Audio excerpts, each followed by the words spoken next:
Telepathy versus clairvoyance. In this work I shall use the term clairvoyance in its broad sense of astral perception as distinguished from perception by means of the physical senses. As we proceed, you will see the general and special meanings of the term. By telepathy, I mean the sending and receiving of thought messages and mental and emotional states, consciously or unconsciously, by means of what may be called the sixth sense of the physical plane. There is, of course, a form of thought transference on the astral plane. In addition to the 5 ordinary physical senses of man, there were also 2 other physical senses comparatively undeveloped in the average person. These 2 extra physical senses are, respectively, 1, the sense of the presence of other living things, and 2, the telepathic sense. These 2 extra physical senses have their astral counterparts. They also have certain physical organs which are not generally recognized by physiologists or psychologists, but which are well known to all occultists. I shall now consider the first of the 2 above-mentioned extra-physical senses, in order to clear the way for our consideration of the question of the distinction between ordinary telepathy and that form of clairvoyance which is its astral counterpart. There is in every human being a sense which is not generally recognized as such, although nearly every person has had more or less experience regarding its workings. I refer to the sense of the presence of other living things, separate and apart from the operation of any of the 5 ordinary physical senses. I ask you to understand that I am not claiming that this is a higher sense than the other physical senses, or that it has come to man in a high state of evolution. On the contrary, this sense came to living things far back in the scale of evolution. It is possessed by the higher forms of the lower animals, such as the horse, dog, and the majority of the wild beasts. Savage and barbaric men have it more highly developed than it is in the case of the civilized man. In fact, this physical sense may be termed almost vestigal in civilized man, because he has not actively used it for many generations. For that matter, the physical sense of smell is also deficient in man, and for the same reason, whereas in the case of the lower animals, and savage man, the sense of smell is very keen. I mention this for fear of misunderstanding. All occultists know that man really has 7 senses, instead of merely 5, though the additional 2 senses are not sufficiently developed for use in the average person, though the occultist generally unfolds them into use.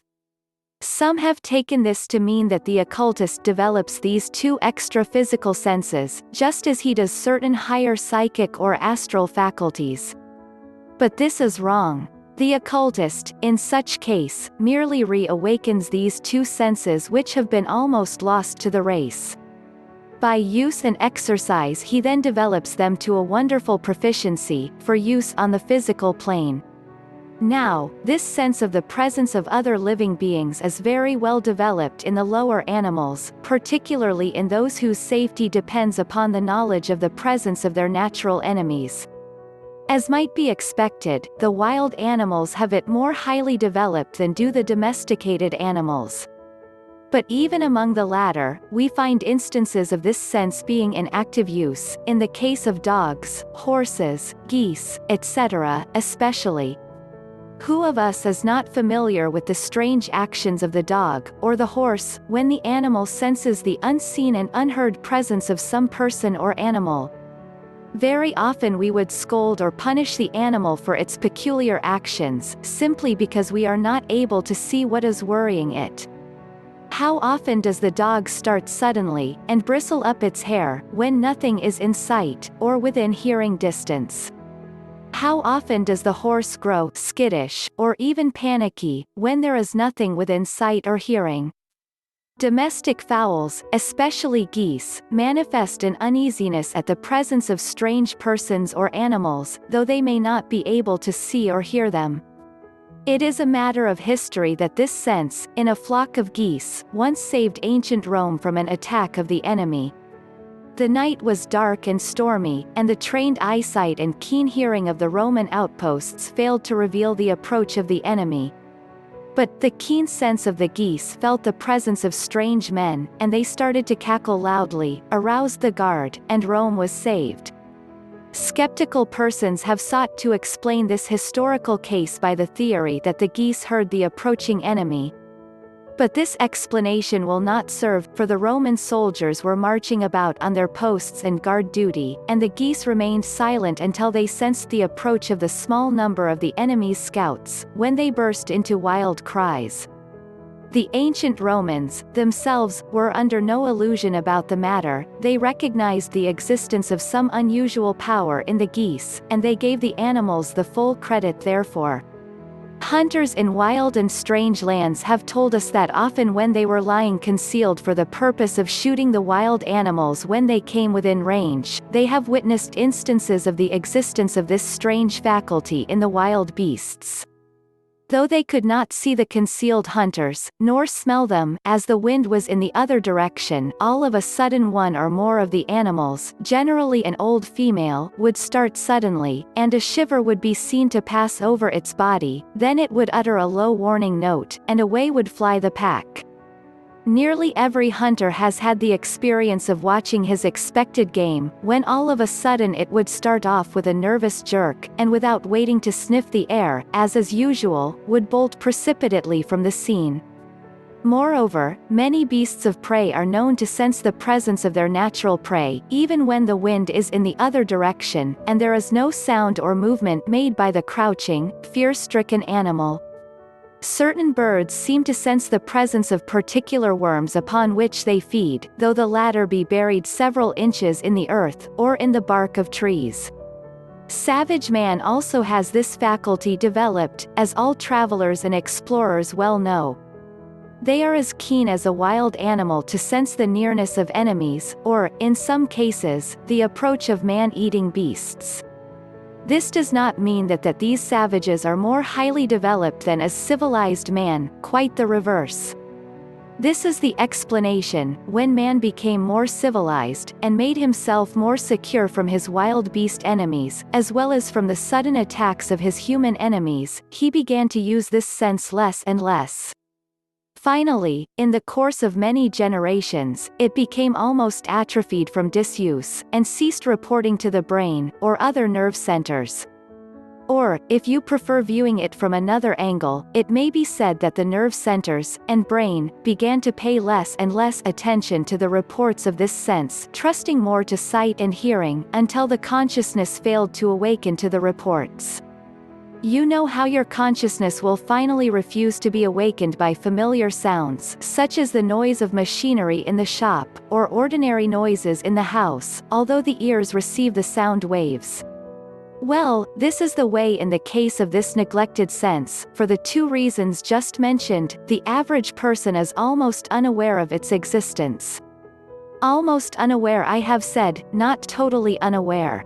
For probably every one of us has had experiences in which we have actually felt the presence of some strange person about the premises, or place. The effect of the report of this sense is particularly noticed in the region of the solar plexus, or the pit of the stomach.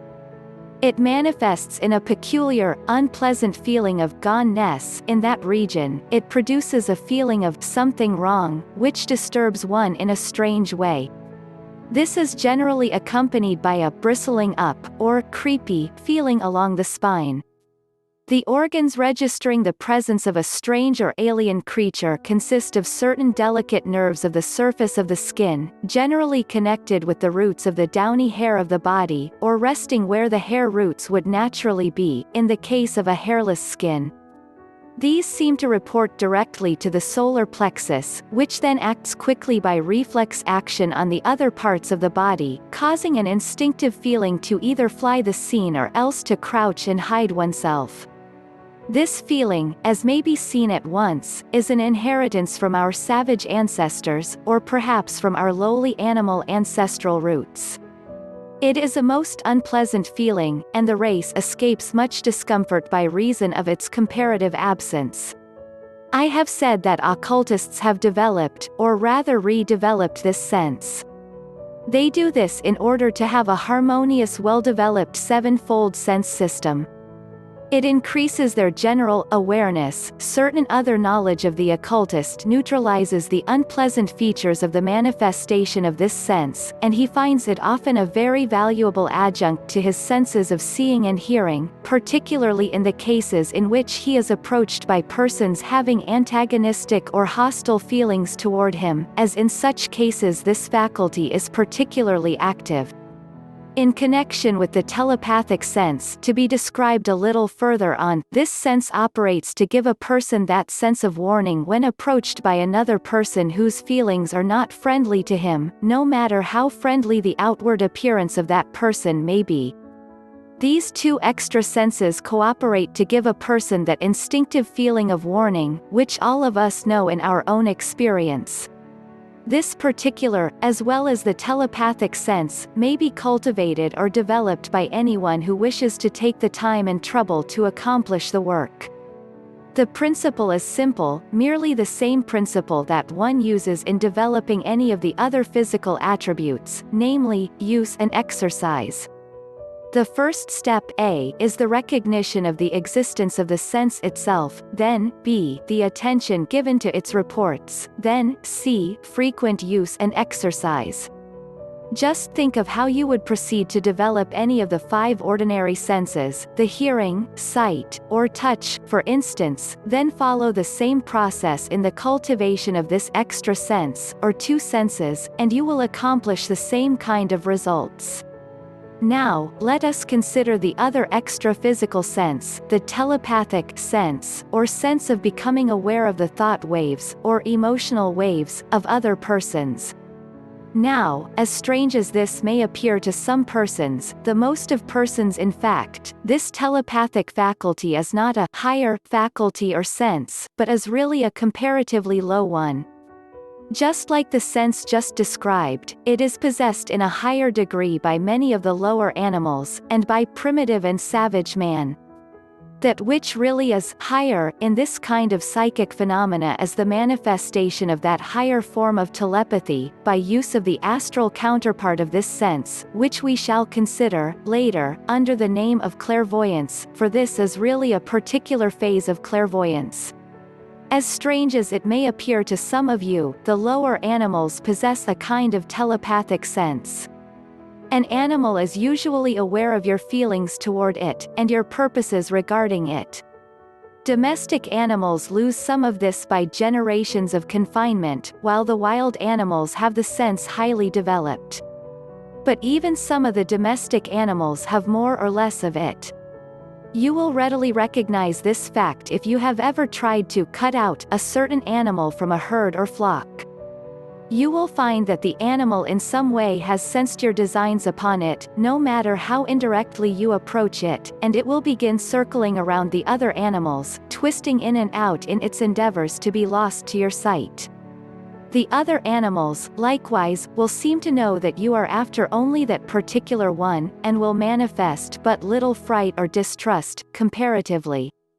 I have frequently seen this thing, in my own country and in others, among poultry raisers. The poultryman will think to himself, now, I am going to get that black hen with the yellow legs, that fat, clumsy one, and he will move toward the flock slowly and with an air of unconcern. But, lo, as soon as he gets near the creatures, that black hen will be seen edging her way to the outer circle of the flock, on the opposite side from the man. When the man moves around to her side, she will be found to have plunged into the crowd, and it is hard to find her. Sometimes she will actually try to sneak off, and conceal herself in some dark corner, or back of some large object. Every poultryman will smile when this occurrence is mentioned to him. He knows by experience that hens have a way of sensing what he has in his mind regarding them. Moreover, as every farmer knows, the crow family has a most uncanny way of sensing the intentions of the farmer who is trying to destroy them, and shows great sagacity in defeating those intentions. But, while the crow is a very intelligent bird, one of the wisest of the bird family, in fact, it obtains its knowledge of what is in the mind of the man not alone from figuring on his intentions, but rather from that instinctive sensing of his mental states. The hen, as all know, is a very stupid bird, showing but little intelligent activity. But, nevertheless, she is very quick about sensing the poultryman's designs on her, though generally very stupid about planning out a skillful escape. Every owner of dogs, cats and horses, has had many opportunities for observing the manifestation of this sense on the part of those animals. Every dog feels the emotional states of his owner, and others. The horse knows when his owner seeks to throw the halter over his neck, or when, on the contrary, he is merely walking through the field. Cats sense their owner's feelings and thoughts, and often resent them. Of course, the lower animals can sense merely elementary mental states, and generally only emotional states, as their minds are not developed so as to interpret the more complex mental states. Primitive men likewise almost instinctively sense the feelings and designs of other men. They do not reason the thing out, but rather merely feel the ideas and designs of the others.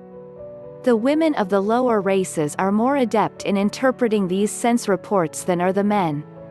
Women are more sensitive, as a rule, than are men, on any point on the scale of development. When we come to consider ordinary telepathy in the case of men of civilized countries, we find a more complex state of affairs. While civilized man, as a whole, has lost some of the quick telepathic perception of the lower races, he has, in some exceptional cases, acquired a faculty of receiving and interpreting more complex thought forms and mental states. The investigations of the Society for Psychical Research, and those of private investigators as well, have shown us that a picture of a complicated geometrical design held in the mind of one person may be carried to and received by the mind of another person, who reproduces the design on paper. In the same way, complicated thoughts have been transmitted and received. But these are only exceptional cases. In many cases this sense seems almost dead in the ordinary civilized individual, except when aroused in exceptional cases. But, nevertheless, the majority of persons have occasional flashes of telepathy, just enough to make them realize that there is something in it. The renewed interest in the subject, of late years, has directed the public mind to the phenomena of telepathy, and, consequently, more persons are now taking note of the cases of thought transference coming under their personal notice. It must be remembered, of course, that all of us are constantly receiving thought waves, and feeling thought influence, unconsciously. I am speaking now only of the conscious perception of the thought waves. Many investigators have so developed their telepathic sense that they are able, at times, to obtain wonderful test results. But, it has been a source of disappointment to many of them to discover that at other times, under apparently similar conditions, their success was very slight. So true is this that many authorities have accepted the theory that telepathy is more or less spontaneous, and cannot be produced to order. This theory is true as far as it goes, but there is a side of the case that these investigators overlook, probably because of their lack of the occult principles involved in the phenomena. I mean this, that their most brilliant successes have been obtained by reason of their unconscious switching on of the astral telepathic sense, the clairvoyant sense. While in this condition, they obtained startling results, but the next time they tried, they failed to awaken the astral sense, and, therefore, had to depend entirely upon the physical telepathic sense, and, consequently, their results were comparatively poor. You will understand the difference and distinction between physical sense telepathy, and astral sense telepathy, if you will carefully consider the nature of each, as I shall now present it to you. I ask your close attention to what I shall have to say on this subject in the remaining pages of this chapter. Do not pass over these explanations as dry, for unless you have a clear fundamental understanding of the thing, you will never be able to get the best results. This is true of every phase of learning, physical as well as psychical. One must get started right, in order to obtain the best results. In the first place, every thought process, every emotional activity, every creation of ideas, is accompanied by a manifestation of force, in fact, is the result of the manifestation of a force. Without entering at all into the question of what mind is, in itself, we may rest firmly on the natural fact that every manifestation of mental or emotional activity is the result of an action of the brain or nervous system, manifesting in a form of vibrations. Just as in the case of the manifestation of electricity in which certain chemical elements are consumed, or transformed, so in the case of mental or emotional activity there is a consuming or transformation of the substance of which the nervous system is composed. When I say nervous system in this connection, I include the brain, or brains of man, for these are but a part of his great nervous system in which all emotional or mental activity is manifested. Moreover, just as there is no real destruction of matter in any of nature's processes, all seeming destruction being but a transformation, so in the case before us there is a transformation of the energy released in the thought or emotional process. We may grasp this idea more clearly if we consider what takes place into transformation of electrical energy. For instance, transmit a strong current of electricity over a fine wire, or filament of carbon, and lo, the current is transformed into light. Use another kind of channel of transmission, and the current is transformed into heat. Every electric light, or electric heating apparatus is proof of this. In the same way, the electric current is sent into space in the form of wireless waves. These waves coming in contact with certain forms of apparatus are transformed into forms of force which are registered and interpreted by the wireless operator. In the same way, the telepathic waves of energy are sent forth by the activity released by the thought or emotion state. These waves travel in every direction, and when they come in contact with physical apparatus sufficiently sensitive to register them, they may be reproduced or retransformed into thought or mental states similar to those which originally sent them forth. You talk into the receiver of the telephone, and the sound waves are transformed into waves of electricity. These electric waves travel over the wires, and on reaching the other end of the telephone circuit are again transformed into sound waves which are heard by the ear of the listener. Well, then, when your brain sends out thought waves, these travel until they are received by the apparatus in the brain of another person, when they are retransformed into thoughts of the same kind that originally caused the thought waves. I will have much more to say on this subject in the next chapter. I will pause here to point out the difference between the phenomena of this form of telepathy, and the higher form which is really a phase of clairvoyance. Now, in the case of what may be called a clairvoyant telepathy, or astral telepathy, the ordinary thought waves play but a small part. Instead of these, there is a transmission of force along the channels of the astral plane. It is almost impossible to describe the phenomena of the astral plane in the terms of the physical. I may illustrate the matter, in a general way, by saying that is something like your astral self actually extending itself out until it touches the astral self of the other person, and thus actually feels the astral activities there, instead of it being a case of something like waves traveling along space between brain and brain. Do you get this clearly? This is about as near to it as I can explain it to you at this place. Telepathy is simply a matter of the transmission and receiving of waves of vibratory force which have traveled along the ether between two persons. But clairvoyance or astral telepathy is something like your mind being extended out until it actually touches the mind of the other person and sees what is there. For more information on witchcraft, clairvoyance, telepathy, numerology, and other magics, click on the links in the description below. Like and share this video and subscribe to this channel. You can also leave us a comment below and visit our website. Thanks for watching.